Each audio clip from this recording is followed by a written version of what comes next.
Au fil des ans, je me suis rendu compte que les âmes pouvaient assez facilement se détacher du corps pour communiquer. Je m'en suis rendu compte lorsque j'ai communiqué la première fois avec l'âme d'une personne qui était dans le coma. Depuis, j'ai pu expérimenter le fait de discuter avec une âme d'une personne qui était atteinte d'Alzheimer, avec l'âme de personnes qui étaient endormies, oui, parfois juste endormies, ou sous anesthésie générale. Je vais vous raconter justement une petite anecdote. Je travaillais en horaire décalé et du coup il devait être à peu près 11h du matin, mais moi j'étais encore allongée entre la fin du sommeil et le réveil.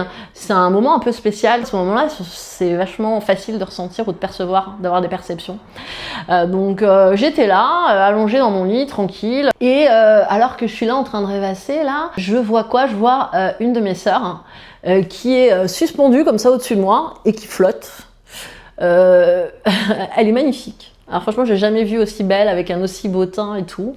Elle porte une robe mauve, violette. Enfin, elle est une belle et longue robe magnifique. Et ma sœur est en train de flotter au-dessus de moi et elle me regarde avec un amour, mais un amour comme j'ai jamais vu quoi.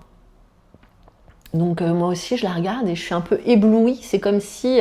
Vous savez, c'est comme s'il y avait aussi de la lumière autour d'elle. Vous savez, comme quand on voit un ange dans un film et qui émane de l'amour et du coup, il rayonne, quoi. Et du coup, ma sœur, c'était ça. Je la voyais au-dessus de moi.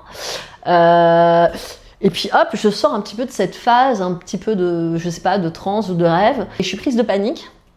Je suis absolument prise de panique, je me dis, si ma sœur est venue me voir, c'est qu'elle est morte, quoi. C'est sûr, elle est morte. Et en fait, cette sœur-là, bon, à ce moment-là, je n'entretenais pas de très bon rapport avec elle. Donc, je sais ce qu'elle fait dans la vie, évidemment, etc. Mais je ne sais pas précisément ce qu'elle fait. À cette heure-là de la journée, ce jour-là. Donc, qu'est-ce que je fais? Je prends mon téléphone, j'appelle une autre de mes sœurs, puis une autre, et finalement, ben, j'appelle à la maison, j'appelle ma mère, et puis là, je tombe sur une autre de mes sœurs, et là, je lui dis, qu'est-ce qui se passe avec Micheline? Ah ben, Micheline, ça va être notre copine, hein, parce que du coup, on l'appelle Micheline, ma sœur. Du coup, je dis, qu'est-ce qui se passe avec Micheline? J'ai rêvé d'elle, y a un truc qui va pas, vite, vite, dis-moi où elle est. Et là, la sœur qui m'a répondu au téléphone me dit, oh bah non, écoute, rien de particulier. Ah si, je crois que ce matin, elle devait subir une opération, elle se fait enlever ses dents de sagesse, mais a priori tout va bien. Hein, quoi? Elle fait une opération, donc moi je dirais, ok, est-ce que tu peux l'appeler s'il te plaît, est-ce que tu peux vérifier que tout va bien, je le sens pas trop, j'ai peur, appelle-la. Donc ma sœur passe quelques coups de fil, puis me rappelle et me dit que mon autre sœur qui a subi l'opération va très bien, elle vient de se réveiller de l'anesthésie générale, tout va bien. Et donc voilà, donc ce jour-là, j'ai compris qu'une âme qui était endormie sous anesthésie générale pouvait aller voyager et aller rendre visite à qui elle voulait. Et en l'occurrence, donc, ma sœur est venue me voir